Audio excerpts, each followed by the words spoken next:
Okay, this is the VRX. It just has two directional antennas on it, then these stubbies, and you would mount that to the top of your goggles.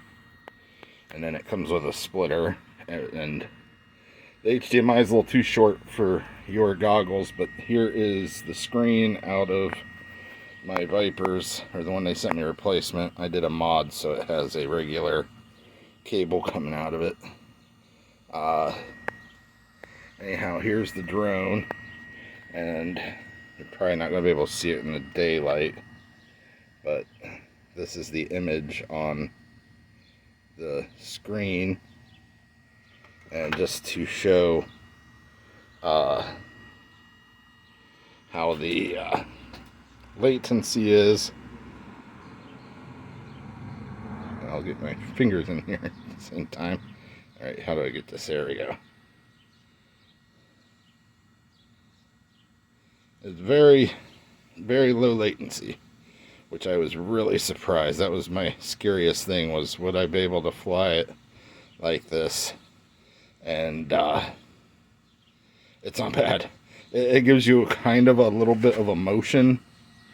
Like if you're really sensitive to motion sickness, it might take a minute to get used to, because I mean, like the first pack I was like, okay, that's a little weird, but it only took me a minute to get over it. So because of that slight delay, kind of makes you feel a little more floaty, but still, I mean, that's a great image. If my camera's not showing it because it's picking up reflection off the screen being outside here, but if I look at it, it looks 3 times better than on this recording. So now it will start overheating. I have a fan, but I left it on and the battery was dead. But anyhow, the VTX, if you ain't got the props running, but I haven't seen the overheating while I'm actually flying. Having it plugged in here for a few minutes, and it started overheating. But still, it's really works great. I'm very impressed, very happy with it. This does weigh a little bit. I keep hitting that button. Picking it up, I hit that.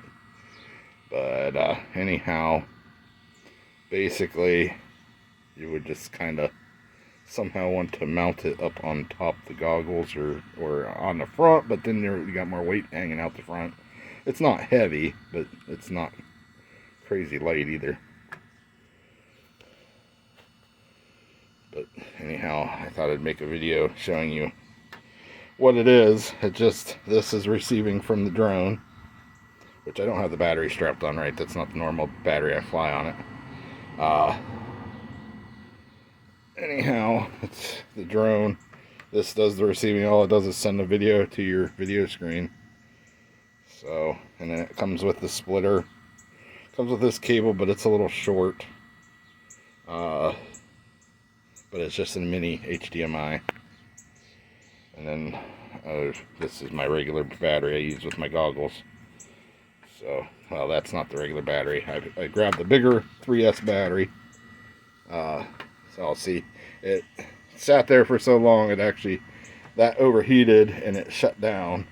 I've had it do it several times, so you can still see the VRX data in OSD because the flight controller's still on, but the video turns off after a while. No big deal. I haven't had it do it. It doesn't even overheat at all if you have it in the air, but setting down, eventually it'll shut down the VTX because it gets really, really hot if you feel it. Like, not enough to burn you, but not enough that but enough that it's uncomfortable to touch. So, but anyhow, I thought I would show you what it is basically. Now, my goggles, I printed a bracket for my long-range antenna, and this worked perfect with it. These mount right to the front of my goggles, and then this is perfect length. It goes up underneath. I mean, it's like literally the Fat Shark, made for the Fat Shark style to mount. because walksnail is just Caddx. Because Caddx made a deal with walksnail, and Caddx makes the cameras and the VRX, the hardware. Walksnail does all the software and design. So, and then walksnail and Fat Shark are the same. Like, their goggles are actually identical. But it was cool because they ended up coming out with the walksnail VRX, which means you can use old goggles without having to buy a $600 pair set of goggles. So, anyhow, I should not have bought this. Now, I was pretty much broke right after I got paid because of this. But I'm happy I got it. Next month I'll get the Pro video for one of my 5 inches. And I might pull this out of this drone, although this drone's getting 10 minutes and I'm loving it. But it's a 4-inch, so it's a little bit big for flying around the neighborhood here. I have to be very careful. I'm thinking about putting that on the Super Whoop, which is a 2-inch. What the hell is that noise?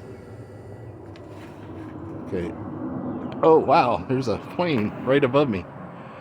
Big old sucker. Really low. What the hell?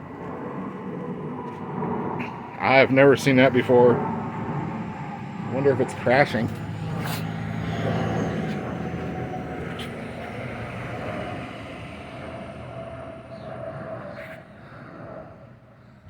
I was like, what the heck is that sound?